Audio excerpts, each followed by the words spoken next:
સૌ હલ છેક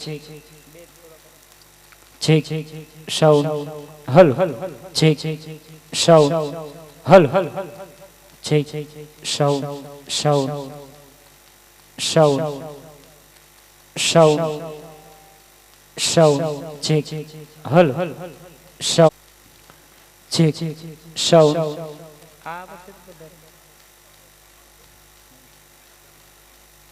છેક સૌ છેક સૌ હલ ખોડિયાર આવો તો રમીએ ખોડિયાર આવો તો રમીએ બહુચરે આવો તો રમીએ બહુચરે આવો તો રમીએ ખમા ભગવતીને ખમા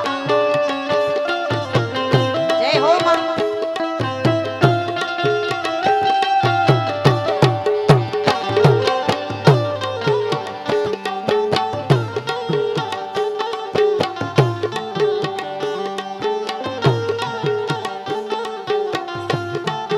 ચુંદડીની જોડ છે એમાં મારો ભાગ છે ચુંદડીની જોડ છે એમાં મારો ભાગ છે ચુંદડીની જોડ છે એમાં મારો ભાગ છે ચુંદડીની જોડ છે એમાં મારો ભાગ છે મેં બોલાવી કેમનું આવી એટલો તારો ભાગ છે મેં બોલાવી કેમ ન આવી એટલો તારો ભાગ છે આશા પુરાયા તો રમીએ આશા પુરાયા તો રમીએ એ પાવાવાડી આવો તો રમીએ પાવાવાડિયા તો રમીએ બે હાથ ઊંચા તાલની સેવા ખમા મારી ખમા ભલો દેવી ભલો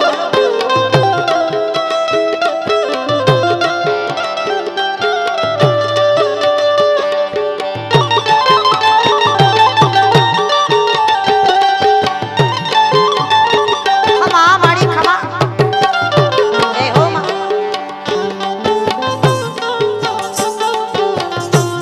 એ ચોટીલા વાડિયા તો રમીએ વાડિયા તો રમીએ પાવા વાડિયા તો રમીએ પાવાવાડિયા તો રમીએ માટલ વાડિયા તો રમીએ પાટીલ વાડિયા તો રમીએ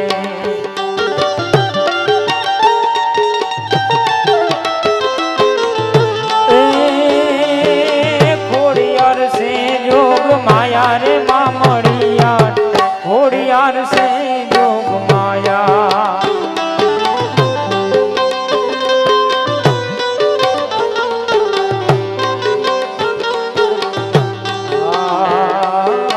મારી પારે ઓલા પાંગડા રે આવે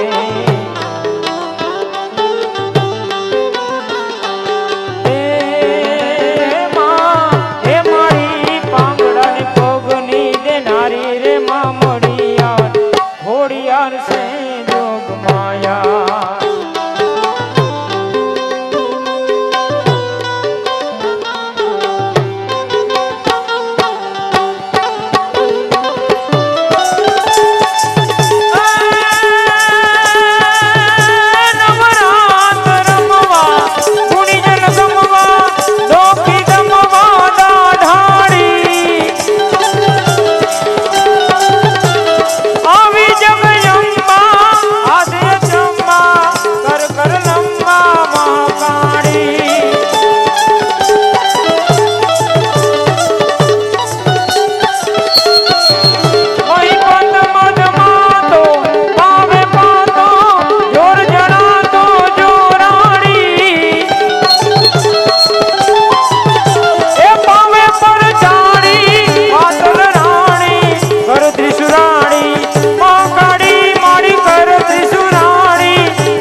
દોડાદોડ કરવા જતું રહ્યું હોય તો આપણે આપણા મનને અહીંયા કથામાં લઈ આવીએ.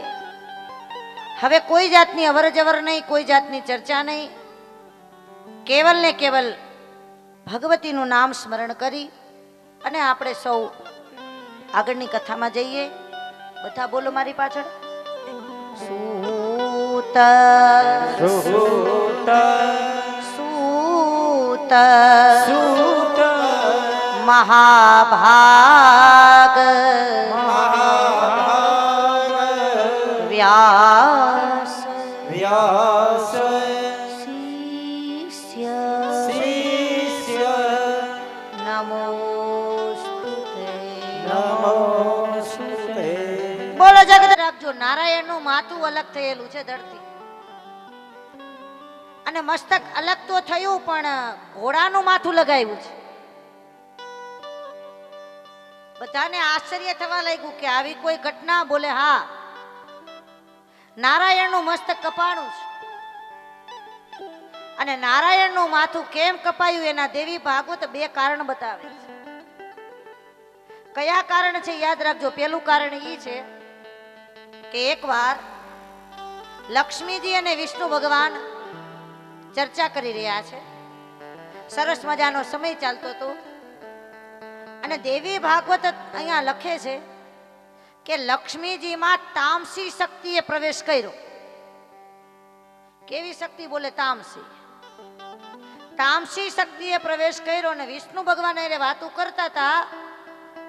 અને એમાં વાતું કરતા કરતા વિષ્ણુ ભગવાને મોઢું બગાડ્યું છે લક્ષ્મીજી સામે.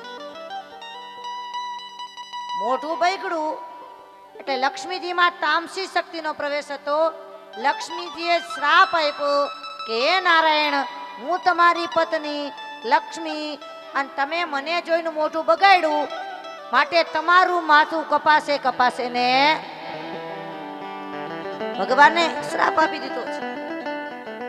આ કોને શ્રાપ આપ્યો યાદ રાખજો. લક્ષ્મીજી નારાયણને શ્રાપ આપ્યો છે. હવે આ શ્રાપ કોણે આપ્યો તો સમજી ગયા છો. તામસી શક્તિ. આપણા બધાયમાં ત્રણ ગુણો છે, સત્વ, રજ અને તમ.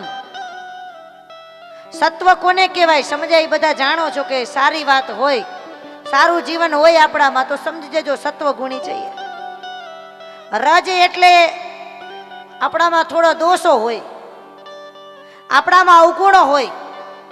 તામસી વૃત્તિ કોને કહેવાય? મારે બોલવું નથી, લગભગ સમજી ગયા હશો.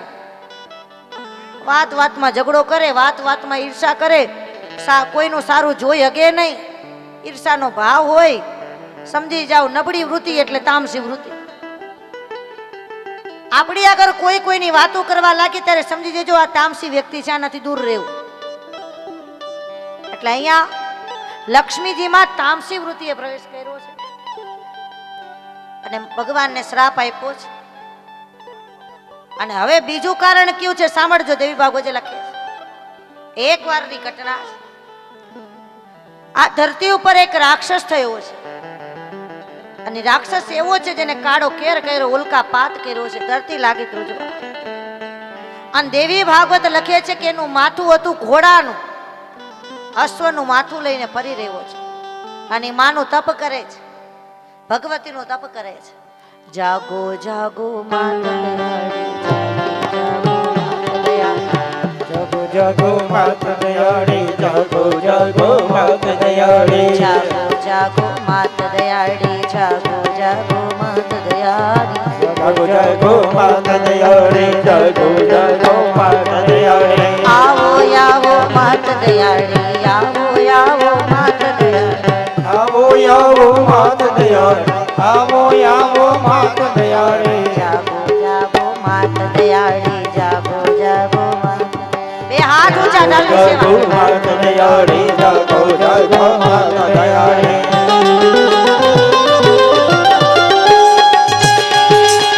હે માં,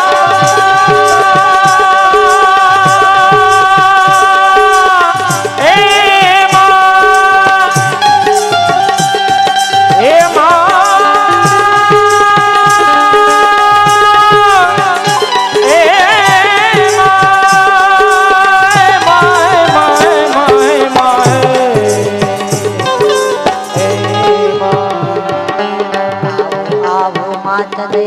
આવો આવો માત દયાળી આવો આવો માત દયાળી આવો આવો માત દયાળી આવો આવો માત દયાળી આવો આવો માત દયાળી આવો આવો માત દયાળી આવો આવો માત દયાળી જાગુર જાગુર જાગુર જાગુર જાગુર જાગુર માત દયાળી જાગો જાગો જાગો જાગો માત દયાળી જાગો જાગો માત દયાળી ભગવતીનું તપ કર્યું છે એ રાક્ષસે એ રાક્ષસ કયો હતો યાદ રાખજો હયગ્રીવ હયગ્રીવ જેને અશ્વનું માથું લાગેલું છે અને અહીંયા દેવી ભાગવતે લખ્યું છે કે એ દાનવે માતાજીની સ્તુતિ કરી હતી ભગવતીને કીધું કે માં બધુંય તારું છે તારું દીધેલું બધું છે માં અને હે માં જો તું મારા તપથી પ્રસન્ન થઈ હોય તો મને વચન આપ કે મારું કોઈ દી મૃત્યુ થાય માતાજી કેવા લાગ્યા બેટા જગતમાં કોઈ અમર નથી આવ્યા એને જવું પડે માટે કંઈક બીજું માગ સાંભળજો તેથી દાનવે માંગ્યું છે હે માં જો તું પ્રસન્ન થઈ હોય તો મને વચન આપ કે હું મરું ખરો પણ મારે અશ્વનું માથું છે અને મારા જેવો કોઈ પુરુષ આવે જેને અશ્વનું માથું હોય તો એના હાથે મરું બાકી મરું મારી સામે જે આવે એને અશ્વનું માથું હોવું જોઈએ માતાજીએ કહ્યું તથાસ્તુ એટલે આમાં બીજી વાત સમજી ગયા હશે એટલે હયગ્રીવ નામનો દાનવ એને માગેલું છે કે અશ્વનું માથું હોય એના હાથેથી જ મરું એટલે આ ભગવાનનું માથું કપાણું એનું બીજું કારણ હોય તો હયગ્રીવ નામનો રાક્ષસ છે બા કારણ કે જો માથું ન કપાય તો ભગવાનને અશ્વનું માથું લાગે નહીં અને અશ્વનું માથું લાગે નહીં તો રાક્ષસના પ્રાણ જાય એટલે સમજી ગયા છો આ લીલા છે બધી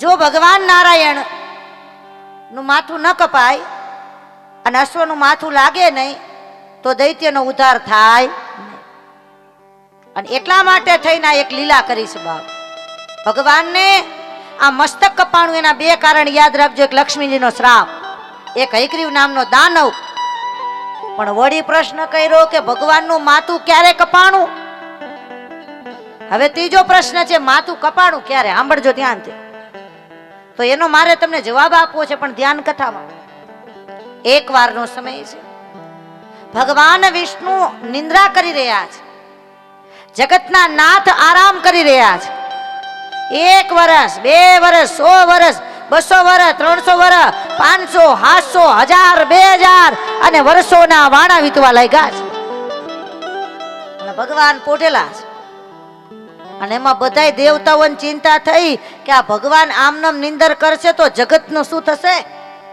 કાંઈ કરો અને બધાય ભેગા થયા અને ભગવાન બ્રહ્માજી ત્યાં કેવા લાગ્યા છે કે દેવતાઓ આ નારાયણની નિંદ્રા જો ભંગ કરવી હોય તો એક જ રસ્તો છે વ્રમી નામનો કીડો કયો કીડો યાદ રાખજો વ્રમી વ્રમી નામના કીડાને કીધું તું જા ભગવાન આરામ કરે છે કેવી રીતે સુતા હતા બોલે બાણના ટેકે માથું રાખ્યું તું ભગવાન ધનુષ્ય હોય ને એના ટેકે માથું રાખીને આરામ કરી રહ્યા છે તું એક કામ કર હરવે હરવે કરીને જા ભગવાનના શરીરમાંથી જા અને ભગવાનના શરીર ઉપર આંટો મારીને એવું કંઈક કર કે ભગવાન જાગી તારે જવાનું છે નિંદર બગાડવા જગાડવા અહીંયા આપણા નીતિ શાસ્ત્રમાં જવાબ પણ છે કે કેટલાને જગાડાય કેટલાને ન જગાડાય આપણા શાસ્ત્રમાં આ જવાબ આપેલું છે જોરદાર તાલી આપણા શાસ્ત્ર માટે થઈ જાય સપ્ત સૂતા ન બુદ્ધ્યતે 7 જણાને કોઈ દી જગાડાય નહીં આપણા શાસ્ત્રમાં લખેલું છે પેલું કોને ન જગાડાય બોલે નૃપ એટલે રાજા કોઈ રાજા સૂતા હોય તો એને જગાડાય. આપણા નીતિશાસ્ત્ર કહે છે કે રાજાને ન જગાડાય. બીજું કોને ન જગાડાય? બોલે કેસરી એટલે સિંહ. કોઈ જંગલમાં સાવજ સૂતો હોય તો એને જગાડાય. એક રાજાને ન જગાડાય, એક સિંહને ન જગાડાય, એક મધમાખી. સમજી જાઓ મધમાખીની વાતમાં. મધમાખીનો પૂડો હોય તો એની સડી કરાય ખરી? આ ત્રીજી વસ્તુ છે મધમાખી. આપણા શાસ્ત્રએ કીધું છે કે મધમાખીથી પણ દૂર રહેવું. ચોથું કોણ છે? બોલે નાનું બાળક. કોઈ નાનું બાળક આરામ કરતું હોય તો એને જગાડાય. કારણ કે દોષ લાગે છે, આપણા શાસ્ત્રમાં કીધું છે.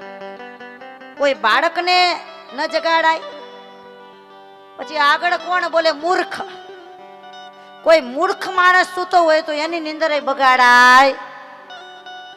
નકર સમજી જાવ બધા, એને કોઈ રીતે પોગાય. આપણે સારા હાટું જગાડ્યા હોય પછી વાત બગડી જાય. એટલે શાસ્ત્રમાં કીધું છે કે આને ન જગાડાય. પછી કોને ન જગાડે? બોલે શ્વાન. શ્વાનમાં પણ બધા સમજી ગયા હશો. ઈ શ્વાન એટલે જે શેરીમાં હોય શ્વાન, એને પણ જગાડાય. નકર સમજી જાવ બધા 14 ઇન્જેક્શન દેવા તો એમાં કઈક ઓછું થઈ ગયું છે, 2-3 જ દેવા પડે. એટલે આ શાસ્ત્રએ કીધું કે આને પણ જગાડાય. આ 7 જણાની વાત અહીંયા કરી છે. આટલા ન જગાડાય. આ દેવી ભાગવતી શાસ્ત્રની વાત કરે છે. આગળ જતા પ્રશ્ન કર્યો છે કે આટલાને ન જગાડાય. તો વિષ્ણુ ભગવાન તો રાજાઓના મહારાજા છે, જગતના નાથ છે. બધા ચિંતા કરવા લાગ્યા કે હવે ભગવાનને નહીં જગાડી તો આ દુનિયા કરશે શું? આ નારાયણ નહીં જાગે તો આપણે કરવું શું? માટે બધા ભેગા થયા, લીલા કરી છે. અને લીલા એવી કરી, વ્રમી નામનો કીડો નારાયણની નિંદર બગાડવા માટે લક્ષ્મી નારાયણ નારાયણ હરે હરે. લક્ષ્મી નારાયણ નારાયણ હરે હરે. લક્ષ્મી નારાયણ નારાયણ નારાયણ નારાયણ હરે હરે. तेरी लीला सबसे प्यारी नारी. तेरी लीला सबसे न्यारी न्यारी. तेरी लीला सबसे न्यारी. तेरी लीला सबसे न्यारी न्यारी. लक्ष्मी नारायण नारायण हरि हरि. लक्ष्मी नारायण नारायण हरे हरे. बोलो हरि हरि. बोलो हरि हरि. बोलो हरि हरि. बोलो हरि हरि. વિષ્ણુ ભગવાન આરામ કરી રહ્યા છે. આપણા શાસ્ત્રમાં જવાબ આપ્યા છે બધાય કે કોને જગાડાય કોને ન જગાડાય. એકવાર જોરદાર તાલી આપણા નીતિ શાસ્ત્ર માટે થઈ જાય. બહુ સરસ મજાની આ બધી ચર્ચાઓ. એટલે વિષ્ણુ ભગવાનને જગાડવા છે એટલે કોને યાદ કર્યા? વ્રમી નામના કીડા કે તું જા અને કાંઈક લીલા કર ને ભગવાનને જગાડ. પણ વ્રમી નામના કીડાએ કીધું જગાડું પણ મને શું ફાયદો? આ વિષ્ણુ ભગવાનને જગાડવા મને શું ફાયદો? સ્વાર્થ વગર કોઈ કાંઈ કામ કરતું આ પહેલાથી ચાલ્યું આવે છે બાપ. રમી નામના કીડાએ કીધું મારો શું ફાયદો?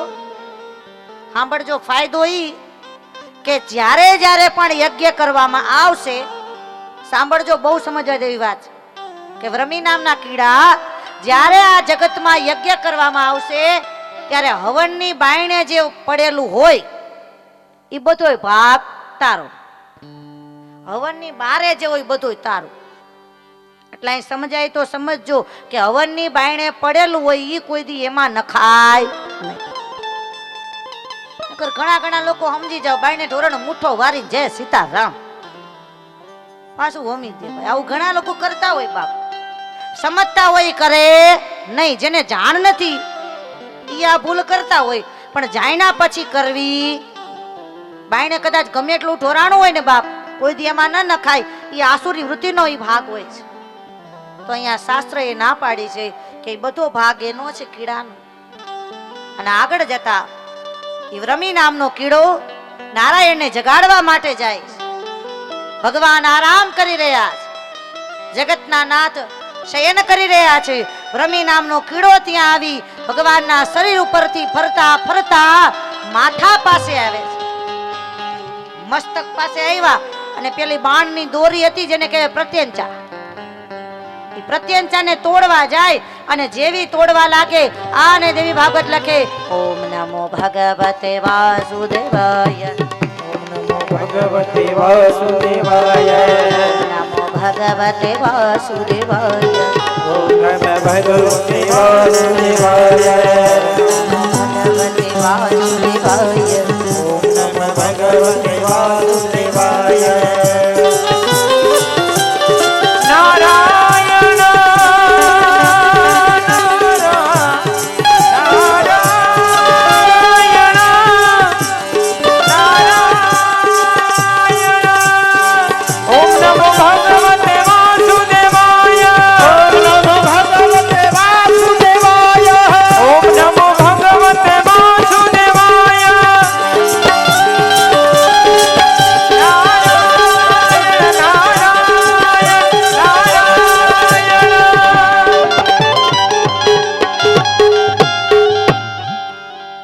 રમી નામનો કીડો ભગવાનને જગાડવા માટે જાય. દેવી ભાગવત લખે છે મસ્તક પાસે આવ્યા અને જેવી પ્રત્યંચાને તોડે ન તોડે આને ત્યાંથી પ્રત્યંચા તૂટી ગઈ અને નારાયણનું મસ્તક ધડથી અલગ થઈ ગયું છે.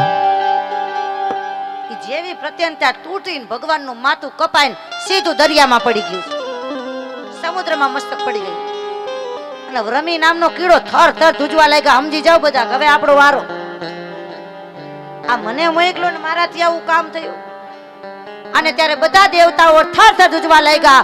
ચારે બાજુ આકાર થવા લાગ્યો કે ભગવાનનું માથું કપાણું, વિષ્ણુ ભગવાનનું માથું કપાણું.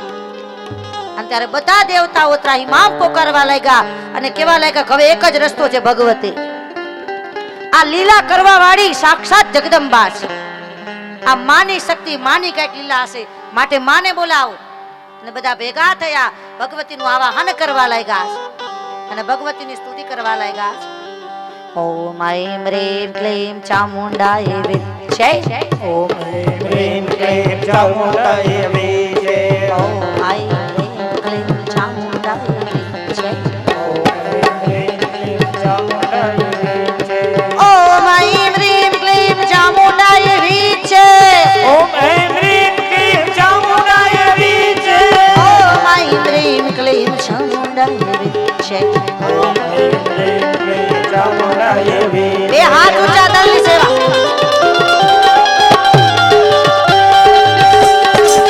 ઓમ હ્રીમ ક્લીમ ચામુંડાય વિદ્મહે, ઓમ હ્રીમ ક્લીમ ચામુંડાય વિદ્મહે, ખમા ભગવતીને ખમા. હ્રીમ ક્લીમ ચામુંડાય વિદ્મહે. હે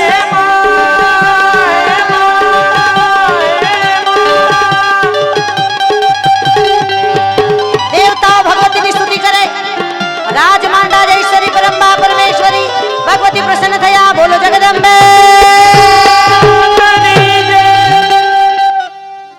ભગવતી ત્યાં પ્રસન્ન થયા છે. દેવતાઓએ માના ચરણમાં વંદન કર્યા. જય હો માં, જય હો માં.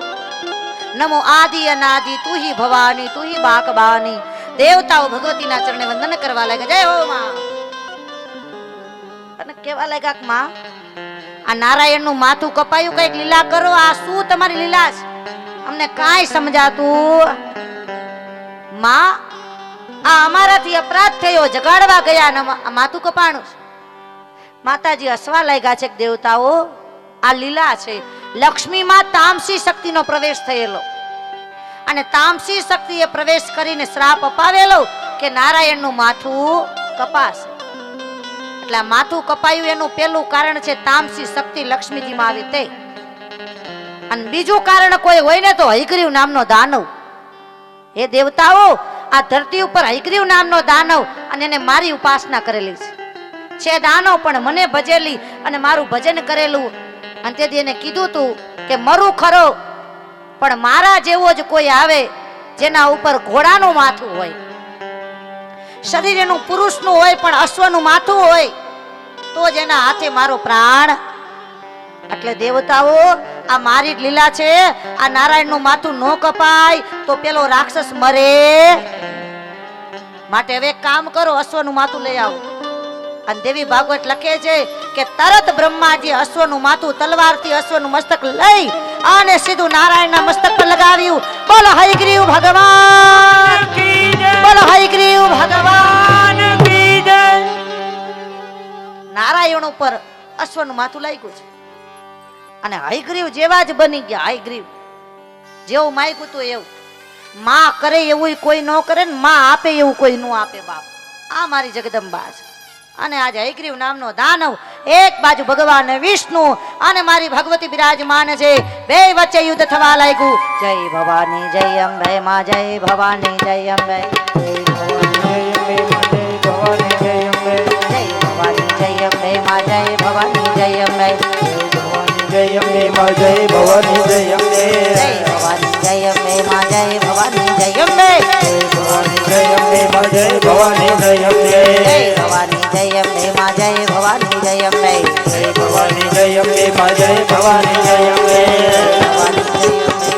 ભવાની જય અંબે,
હયગ્રીવ નામના દૈત્યનો ઉદ્ધાર થયો. બોલો હયગ્રીવ ભગવાન કી જય, બોલો હયગ્રીવ ભગવાન કી જય, ભુવનેશ્વરી માતની જય. માતાઓ બહેનો ભાઈઓ વડીલો, ભગવાન હયગ્રીવે હયગ્રીવ નામના દાનવનો ઉદ્ધાર કર્યો છે. આપણે પણ વિષ્ણુ ભગવાનની બધા સ્તુતિ કરીએ. મંગલમ ભગવાન વિષ્ણુ, મંગલમ ગરુડધ્વજ, મંગલમ પુંડરીકાક્ષ, મંગલાય તનોહરિ, સર્વ મંગલ માંગલ્યે શિવે સર્વાધિ સાધિકે, શરણ્યે ત્ર્યંબકે ગૌરી નારાયણી નમોસ્તુતે, નારાયણી નમોસ્તુતે. બોલો જગદંબે માતની જય. ભગવતીની સ્તુતિ કરી, નારાયણની સ્તુતિ કરી છે. જે કોઈ આ કથા સાંભળશે એનું પણ કલ્યાણ થશે. આગળ જતા અહીંયા દેવી ભાગવતી પ્રશ્ન કરે છે. સંતોને પ્રશ્ન કરવામાં આવ્યો છે કે એમને એ કહો કે ભગવાન વેદ વ્યાસીએ 4 વેદ લખ્યા, 18 પુરાણ લખ્યા, 6 શાસ્ત્ર લખ્યા, તો આ વેદ વ્યાસી મહારાજ કોના પુત્ર છે? જેની અંદર આટલું બધું જ્ઞાન છે, જે માના પરમ ઉપાસક હોય, શિવજીના ઉપાસકો હોય, તો આ વેદ વ્યાસી કોના પુત્ર છે? અને અહીંયા વેદ વ્યાસીના પ્રાગટ્યની કથા શરૂ થાય છે. હું પણ તમને એમાં લઈ જાઉં. બધા બોલો ઓ વિષ્ણવે વિષ્ણવે નમઃ, નમઃ, ઓ ઓમ નારાયણાય નારાયણાય નમઃ. નમઃ. બોલો જગદંબે માત. માતની જય. માતાઓ બહેનો ભાઈઓ વડીલો, એકવાર આ જગતમાં એક રાજા થયા છે, હસ્તિનાપુરના રાજા, જેનું નામ છે મહારાજા ઉપરીચર. બોલો ઉપરીચર મહારાજ. રાજની જય. એની પત્નીનું નામ છે ગિરિકા. ગિરિકા અને ઉપરીચર રાજા હસ્તિનાપુરના રાજા છે. નામ યાદ રાખજો, હમણાં પેપરમાં આવશે. હું પેપર લઈશ, તમને પૂછીશ હસ્તિનાપુરના રાજા ઉપરીચર એની પત્ની ગિરિકા રાજપાટ સતા સંપત્તિ બધું છે, કોઈ વાતની કમી નથી. પણ એમાં એકવાર ઘટના ઘટી. રાજા ગયા છે જંગલમાં શિકાર કરવા. દેવી ભાગવત લખે છે એની પાસે જે વિમાન હતું ને એ વિમાન સ્વયં ઇન્દ્રદેવે આપેલું છે. આકાશમાંથી ઇન્દ્રદેવે એને વિમાન આપેલું છે અને ચારે બાજુ ભ્રમણ કરે છે રાજા. અને એમાં એકવાર ઈ જંગલમાં છે, શિકાર કરવા માટે રાતવાસો કરેલો છે અને આકાશમાં ગ્રહ નક્ષત્ર તારા જોયા છે રાજાએ. રાજા છે એનામાં બહુ સિદ્ધિઓ છે, ઘણું બધું જાણવા વાળા રાજા હતા. એની દ્રષ્ટિ આકાશમાં ગઈ છે અને રાજાને યાદ આવ્યું છે કે અત્યારે એમના રાણીને ગર્ભાધાનનો સમય ચાલી રહ્યો છે. અને ત્યારે દેવી ભાગવતી લખે છે કે રાજાએ ઉત્તમ સમય જોઈ અને પોતાનું તેજ એક પડિયામાં મૂક્યું છે અને આકાશમાં એક બાજ જતું હતું એને ઈ પડિયું આપ્યો છે કે તું મારી રાણીને આ પહોંચાડી દેજે. અને બાજ ઉપરીચર રાજાનું તેજ લઈને આકાશ માર્ગે જાય છે. અને આ કથા જાણતા હશે, સમજી ગયા હશે કે આકાશમાં ઈ બાજ જતું હતું પડિયો લઈને, પણ એમાં એક સમડી આવી એટલે બાજ અને સમડીનું યુદ્ધ થાય છે. પેલો પડિયો નીચે પડી જાય છે. ક્યાં પડ્યો? બોલે દરિયામાં. તો દરિયામાં કેના હાથમાં આવે? બોલે માછલી ગળી જાય છે. રાજાનું તેજ પેલી માછલી ગળી જાય છે. હવે માછલી ગળી ગઈ, માછલી કોણ હતું? દેવી ભાગવતમાં વળી પ્રશ્ન કર્યો છે. આ માછલી કોણ? દેવી ભાગવતમાં કથામાં કથા છે. આ કથાને સમજવી હોય તો પૂરેપૂરી સાંભળવી પડે. ઈ માછલી કોણ છે? વળી પ્રશ્ન કર્યો તો કે માછલી કોઈ સામાન્ય નથી બાપ, એનું નામ છે દેવી આદ્રિકા. બોલો આદ્રિકા માતની જય. ઈ માછલી એટલે આદ્રિકા સ્વર્ગલોકની અપસરા હતી, એને શ્રાપ હતો એટલે માછલી બનેલા છે. ઈ આદ્રિકા નામની માછલી રાજાનું તેજ ગળી જાય છે. હવે ઈ માછલીને કોણ લઈ જાય? બોલે એક માછીમાર. એક માછલીમાર લઈ જાય, ઢીમર રાજ એને લઈ જાય છે. અને ઘરે જઈને માછલી જોવે તો સમજી ગયા હશો ઈ માછલીમાંથી જોડિયા બાળકનો જન્મ થયો. બોલો જગદંબે માતની જય. બોલો જગદંબે માતની જય.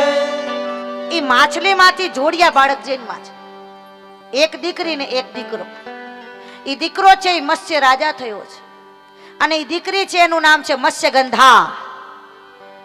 ઈ મત્સ્યગંધા ઈ ધીમર રાજને ત્યાં રહે છે. દીકરો ધીમર રાજે રાજાને આપી દીધો કે તમે આ દીકરો રાખો. દીકરો રાજાને આપી દીધો, દીકરી પોતે રાખી. ઈ દીકરી એટલે મત્સ્યગંધા. હવે વાતને સમજતા હશે, વાત સમજી ગયા છો. મત્સ્યગંધા હવે ઈ મત્સ્યગંધા નાવ ચલાવે છે અને ટાપુમાં રહેતા હતા. દરિયાની વચ્ચે વચ્ચે ટાપુ હતો, એમાં ઈ રહે છે મત્સ્યગંધા. નાવ લઈને જાય, રોજે રોજ જાય નાવ લઈને. એમાં બરોબર નાવ લઈને ઉભેલા અને અહીંયા એક જોગી આવ્યા બાપ, જે ભગવાનના પરમ ભક્ત હતા, ભૂત ભવિષ્ય વર્તમાનને જાણવા વાળા. દેવી ભાગવત લખે કે જ્યોતિષ શાસ્ત્રના વિદ્વાન હતા બાપ, ગ્રહ નક્ષત્ર બધું જાણવા વાળા એવા જ્યોતિષ હતા. કાને કુંડળ રે આય જટાધારી ઓજી રે કા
વેરાગણ વેરાગણ. સાંભળજો, એ ઋષિ આવ્યા છે. હવે ઋષિનું નામ શું લગભગ ને ખબર હશે? જ્યોતિષ શાસ્ત્રના જાણકાર, ધર્મના જાણકાર અને ઋષિ એટલે પરાશર. બોલો પરાશર ઋષિ મહારાજ. આજની જય. બોલો પરાશર મહારાજ. જયની જય. હવે આખી કથા જાણતા છે, વાત સમજી ગયા હશો. જે અદ્રિકા નામની માછલીમાંથી જેનો જન્મ થયો હોય મત્સ્યગંધા, અને જે દીકરો હતો, હજી ઘણાને પ્રશ્ન હોય કે દીકરો કોણ?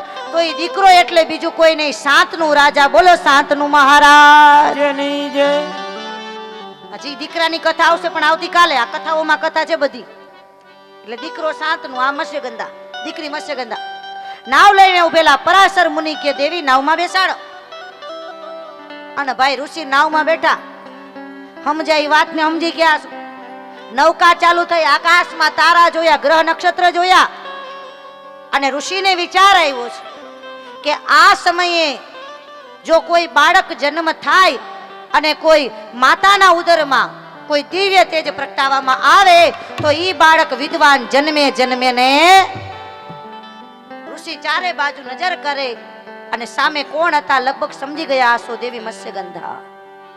દેવી મત્સ્યગંધાને જોયા, નૌકામાં બેઠેલા છે અને વાત સમજતા હશે, સમજી ગયા હશો. આ પણ માની જ માયા હતી. સામાન્ય લોકો આ વાતને ન સમજી શકે બાપ, પણ આ ભગવતીની માયા છે.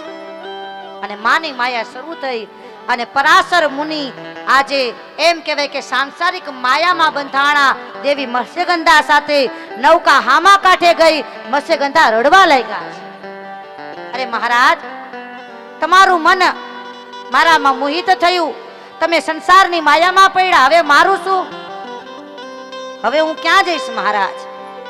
સાંભળજો, ઋષિ કહેવા લાગ્યા, દેવી હું કોઈ સામાન્ય માણસ નથી, કોઈ સામાન્ય નથી, પણ હું ભૂત ભવિષ્ય વર્તમાનને જાણવા વાળો હતો દેવી. અત્યારે એવો સમય ચાલતો હતો દેવી, માટે તમે ચિંતા ન કરો. તમારી ઘરે જે કોઈ દીકરો આવશે એનો પિતા હું, માતા તમે, અને એ દીકરો કોઈ સામાન્ય નહીં હોય. 4 વેદ, 6 શાસ્ત્ર અને 18 પુરાણ લખવા વાળો દીકરો આવશે. આવો દીકરો તમારી ઘરે આવશે. અને સમજી ગયા છો, એ દીકરો એટલે બીજું કોઈ નહીં, સ્વયં ભગવાન વેદ વ્યાસ. આ વેદ વ્યાસ છે બાપ, જે મત્સ્યગંધાના દીકરા છે, એક માછીમારના પુત્ર છે, એની કન્યાના પુત્ર. એટલે આમાં સમજાય તો સમજજો, નાતી જાતિ હરિના દેશમાં હરિને ભજે તે હરિનો દાસ બાપ. અહીંયા ભગવાને બધું ભેદ તોડી નાખ્યો છે. નાતી રે જાતિ નહીં, એ મારા હરિ કેરા દેશમાં હરિને ભજે તે હરિનો દાસ. જાતિ ને જાતિ નહીં મારા હરિ કેરા દેશમાં, એ હરિને ભજે તે હરિનો દાસ. હરિને ભજે તે હરિનો દાસ. હરિને ભજે તે હરિનો દાસ. બોલો વેદ વ્યાસ ભગવાન, બોલો પરાશર મુનિ મહારાજ, મત્સ્યગંધા. એટલે ભગવાન આગળ ભેદભાવ છે નહીં. નાતી જાતિ બધું તોડી નાખ્યું છે. એના દીકરા મત્સ્યગંધાના પુત્ર વેદવ્યાસ. પરાશર મુનિએ કીધું કે દેવી હવે તારા શરીરમાં માછલીની વાસ નહીં આવે, હવે કસ્તુરીની સુગંધ આવશે અને તમારું નામ પડશે સત્યવતી. બોલો સત્યવતી માત. બોલો સત્યવતી માત. તો માતાઓ બહેનો ભાઈઓ વડીલો, આવી રીતે વેદવ્યાસજીના પ્રાગટ્યની કથા કીધી. અને હવે આગળ મધુકૈટભની કથા આવશે. શાકંભરી માં આપણા મંડપમાં આવવાના છે હમણાં થોડી ક્ષણોમાં. પણ અત્રે આપણી કથાની અંદર બાજુનું જ ગામ ટંકારા ગામ, અને ટંકારાથી અમારે દિલીપભાઈ આવેલા છે. દિલીપભાઈ મહારાજ જે ધર્મને જાણવા વાળા, સીધું સાધું સરળ નિર્મળ જેનું જીવન છે. મારા મોટા ભાઈ સમાન અને મારા ગુરુ મહારાજ ભાવેશ્વરી માં વર્ષોથી અમારે યાજ્ઞિક પરિવાર સાથે એક પારિવારિક નાતો છે. જોરદાર તાલી અમારા દાદા માટે. અને અમારે માતાજી પણ આવ્યા છે. જોરદાર તાલી અમારે ગોરાણી મા માટે. બાપ પધારો. અને હમણાં જ મેઘપર ઝાલા ગામમાં રામકથા હતી બાપ, જોરદાર. 9 દી લગી અમારે 9 કલાક માગ્યા છે. જોરદાર તાલી મેઘપર ઝાલા ગામ માટે. 9 દી 9 કલાક જેવા લાગ્યા છે. અને એવો અમને આનંદ આવ્યો મેઘપર ઝાલા ગામમાં. અને ત્યાં અમારે દિલીપ દાદાની સેવા હતી, તો એમનું સ્વાગત છે. રામચંદ્ર ભગવાન અને અમારા બાપુને પણ વિનંતી, ભાઈ અમારે બાપુનું સ્વાગત કરે. જોરદાર તાલી બાપુ માટે.